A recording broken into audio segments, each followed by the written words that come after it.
but still not bad at all for the man who was the mountain man in the 1988 Tour de France. Ended up with the polka dot jersey in Paris, Stephen Rooks.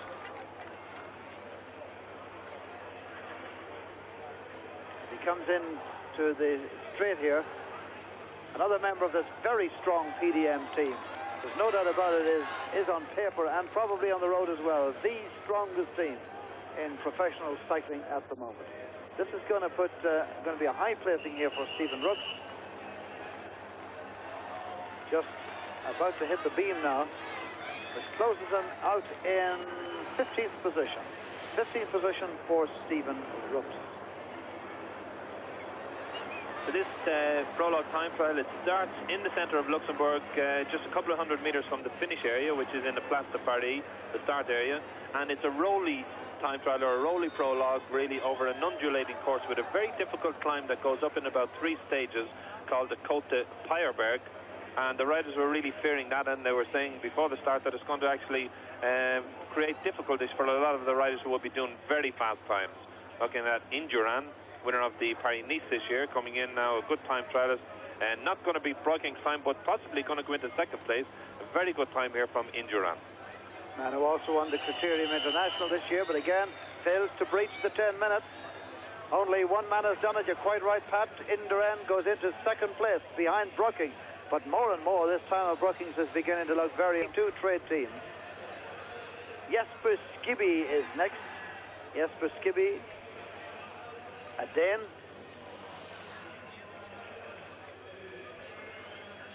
One win last year, that was in the Tour of Denmark. He was 29th in the Tour de France 2 years ago. And his best performance this year probably is 4th in the Tirreno Adriatico. He's 25-year-old Dane, but again, not going to threaten that time of Eric Breukink.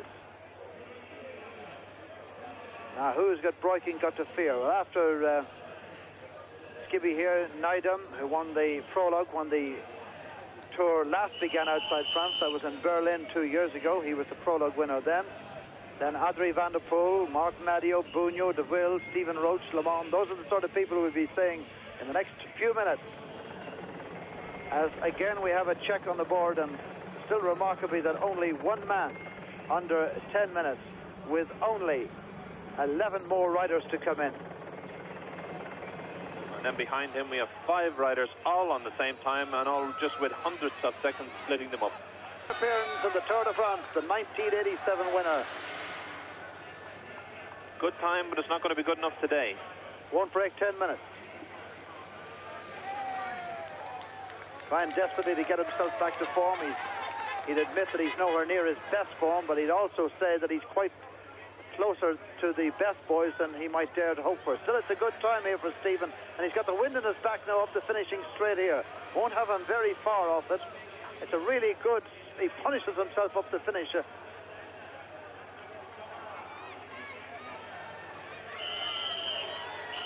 Stephen Roach, the leader of the Fagor team, the 1987 Tour de France winner, starts his prologue in 30th position.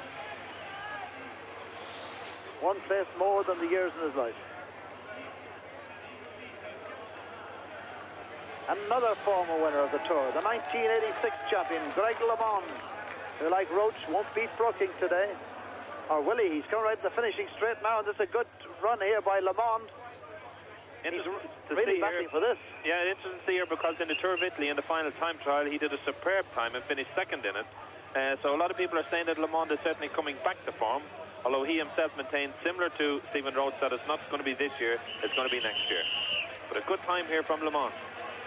It's a terrific time. He's just outside the 10 minutes, just outside it, and he gets a special welcome on the Avenue Liberté. Brilliant ride by Greg LeMond, a bit like Stephen on his comeback to the Tour. Still only one man has broken 10 minutes today, but LeMond was awfully close to it. I thought for a moment he might have done it coming up the finishing straight there. Next in your picture, little Charlie Motet. Charlie Motet, big favourite among the crowd. The world's number one now, Motet, and this is going to be a very good time of Motet's. It's going to be one of the best times of the day. In fact, he's in with a real fighting chance here of breaking 10 minutes.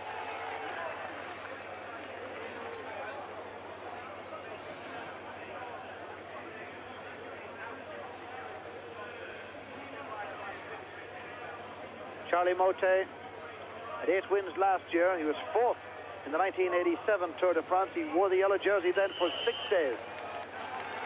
The battle to try and break the 10 minutes. He's not going to break Eric Breukink, though. Not far off it, but not good enough to displace Le Mans, the 3rd place for Mote. The big boys are beginning to queue up Pat in the Tour. Breukink, Le Mans, Mote. Certainly are. The names are back. For Stephen Roach, I don't think he's going to be very pleased with that time, or the position, certainly 30th on that stage. He would have liked to have certainly finished a lot higher than that. As we're looking at Steve Bauer and just leaving now, it should do a very good time as well. But certainly the top men are packing up the top now. Breukink there, Le Mans finishing only 6 seconds behind him, Motte 9 seconds down, Ingeran 10 seconds down. And still with a lot of good men to come. Van der Arden is out on the course. Bauer has just gone out on the course. Fignon's on the course. Kelly will be starting in about 2 minutes, and then Delgado. Urs Zimmermann in the picture, 29-year-old Swiss. He was 3rd in 1986 in the Tour de France, and that's his best ever showing on general classification in this great race, the greatest of all cycle races. He's a man on whom a lot of the hopes are pinned, the hopes of the Carrera team. He's a very good rider, well-rounded rider, can do a little bit of everything. But he's always going to be a high placer, but just not good enough to win the major tour like France. Urs Zimmermann. So it's Breukink, Le Mans and Mote are the top 3 in the prologue. Fabio Parra. There was another Parra finished earlier, not Fabio. Fabio has just begun his 5-mile prologue. And after Parra, 2 more to go, Sean Kelly and Pedro Delgado. That's starting. Finishing, though, are the fellows we're looking at the moment. And this should be La Jarreta, not in the now familiar green, Pat, because that's one of the big stories of the Tour in the last couple of days. Yes, the Car Rural team, actually, Car Rural pulled out of sponsorship just before this Tour, and this team were left without a sponsor, and they had to rush around, and they've come up with a new sponsor for the Tour and for the future, Paternina, a Spanish Spanish wine company, Paternina. But La Jarreta finished in 10:07, and this is his 3rd major Tour this year. Last year he also rode the 3 major Tours, and I think he's the only rider in this field who has competed this year in the Tours of Spain and the Tours of Italy. And as he's finishing, Sean Kelly is just started and is on his way out now on the course. Jaw set at Kelly as he just passes by there. We look at La Jarreta finishing 63rd position. Kelly with his jaw really hard set there. The next man up here is Andy Hampson, winner of the Giro d'Italia last year. In this Tour de France, he was 15th last year, 16th the year Roach won at 87, and 4th the year Le Mans won at an 86. Winner, as we say, of the Giro last year, 3rd in the Giro this year. From Boulder, Colorado, 26-year-old Andy Hampson, leader of the 7-Eleven supermarket chain team.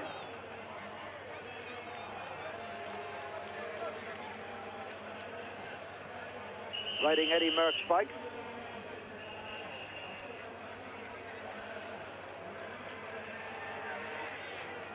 17th position at 10 minutes, 12:01 seconds for Andrew Hampson. And he should be followed by Claude Coquillon. And here indeed is the leader of Hitachi, and it's on a good time, this one, Pat. Certainly is. Coquillon on very good form at the moment also. Former champion of the world. His best ever performance in GC at Tour de France was a 5th position in Laurent Fignon. Chasing down that time of Eric Breukink. And it's going to be a good time. It's going to be a very good time for Laurent Fignon. But as the clock ticks by, Breukink survives yet again. But a good one from Fignon. He goes second. Takes over from Le Mans in second place on the leaderboard. And the Star of France is back, Fred. Certainly is the Star of France, and certainly a lot of interest in Fignon out in this course today and on this race. A lot of people are reckoning that he's going to do the double here this year. So looking at Bauer, and another very good time here at Bauer's also. Just got word from down in the finish area that Stephen Roach actually had a problem with his back tyre. He wasn't happy starting, and he reckoned there was something wrong with it, and the starters were calling him up and told him, no, get on the line, get going, and so forth. He started the time trial, and then seemingly at the finish he was talking about his tyre, so whether he had a soft or a slow puncture in it, we don't know. But that's so be it. The time is posted and there's nothing much you can do about it now. But Steve Power on a very, very good time here also. And quite possibly going to go into second place. He's going to break 10 minutes. He's going to be the second man of the day to break 10 minutes. He's got to hurry it up, though. Last few meters now, he's not going to break it. Still Breuking's the only man. So desperately close, and he goes fourth. In fact, the last 200 meters, Barr seemed to slow down there, remarkably. Well, it's a long 200 meters at the end of 5 mile or 8 kilometre course, and it certainly does take it out of you. 3 riders now out in the course: Fabio Parra, Sean Kelly, and Pedro Delgado. A Colombian, an Irishman, and a Spaniard. Parra, the leader of the Kelme team, that's the shoe company. Kelly, the leader of PDMs, or one of the leaders. There's so many leaders of PDM, I don't think they even know themselves. And Pedro Delgado, the undisputed leader of Reynolds. This is Fabio Parra. He won't beat Eric Breukink today. And still the Dutchman will survive after this man is finished to being the only man under 10 minutes. And that will leave it all up to Kelly and Delgado. Well, I really will leave it all up to Kelly, because I don't see Delgado being in a position to beat Breukink in a short stage like this. Kelly in his heyday, or Kelly on the best of his form, would be certainly up there in that position, would be certainly up there quite close to Breukink's time. Whether he has that form at the moment, we'll just wait and see. But Delgado certainly wouldn't be his form, or wouldn't be his type of time trial. Fabio Parra, though, wait for him until they get to the climbs. Won into Morzine last year. He also won a stage in the Vuelta de España. And there's Kelly. Here's the big man himself. We have no idea of his time at the moment. That should be posted very soon. And it's a good one. Good time, but it's not as good. Well, it could be as good. He's coming into the finishing straight now, and he's really battling for it. He does a jaw set when he left us here. Really out of the saddle now, pumping it along. It's going to be a very, very good time for Kelly. He's right in the finishing straight. Is he going to do it? Battling on, 150 metres to go for Kelly. It's just going to be outside Breukink, just outside it. Sean Kelly, that last 150 metres really does seem a strain for all of the riders so far. But again, just outside the 10 minutes, he's in third position. It's unlikely that Delgado will threaten that. Kelly will be third, Fignon will be second, Breukink will be first. And we should imagine now, with just one man to finish, that Eric Breukink will be in the first yellow jersey of the 1989 Tour de France. He certainly will, and that caption is incorrect, because Kelly is in third place, as we just saw, and Kelly will certainly be delighted with that time today. He crossed the line and he passed our tribune here. He looked very comfortable and didn't look under any extreme stress as it was, and he's certainly going to be very pleased with his form. There it is, going up now. Kelly in third place, and that's a superb start for Kelly. Marvellous. And look at the quality there. Breukink, Fignon, a former winner. Kelly so long the world number one. Le Mans, the former winner of the Tour de France. Bauer, always a threat. Yellow jersey man last year. Charlie Motte has won the yellow jersey in the past. No doubt quality tells, and they've only ridden 7.8 kilometres out of what is a 3,200 odd kilometre course in 1989. But even at this early stage, long before the mountains, long before the team time trials, a pattern emerges, the pattern that quality will always tell us. That's a rolling time without any sight of Delgado, so perhaps he's fallen, perhaps the bike has broken down, but certainly there's no sign of him, as we all can see, and the time goes rolling on, and this is quite a story, quite a sensation, and there's something of a buzz around the place now. No sign of Delgado. Where is the champion gone? Here on the television tribune, one commentator looks at another, arms outstretched, asking the question, but here he comes. He's in one piece, and so indeed appears the bicycle. Well, this is an incredible start by the defending champion. Certainly sensational. It's certainly going to be probably the slowest time of the day, and one can only assume, and we have no information here on the podium, but one can only assume that he had a fairly strong mechanical problem.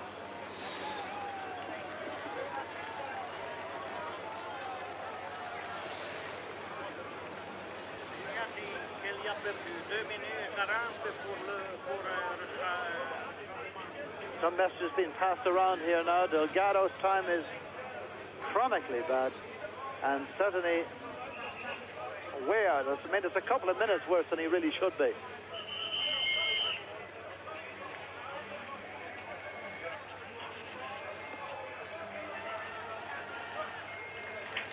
(196). There've only been two riders worse than him. worse than the champion, and this now will be the story on the opening day of the 1989 Tour de France, with the see Sean Kelly in third position and Greg LeMond giving over his second spot to Lauren Fignon, with Eric Breukink, the only man to break 10 minutes today. The only man to break 10 minutes. So Breukink in the yellow jersey for stage 1 proper tomorrow in Luxembourg. There are 2 stages tomorrow, a team time trial in the afternoon, and the yellow jersey will be worn by Eric Breukink. Lauren Fignon was second today. Sean Kelly was third today. What about the Delgado story, Pat? The Delgado story is seemingly that he missed his start. He was warming up out on the course before the start, and he certainly didn't seem to start a minute past Sean Kelly as he should have done. He started 2 minutes later, and he has lost that 2 minutes. And there's no way around it. It's a thing that happens cyclists invariably from time to time, where they're warming up and so forth, and they don't realize the clock is passing by so fast. He suddenly arrives in the start line. Starters are waiting for him, and out he goes.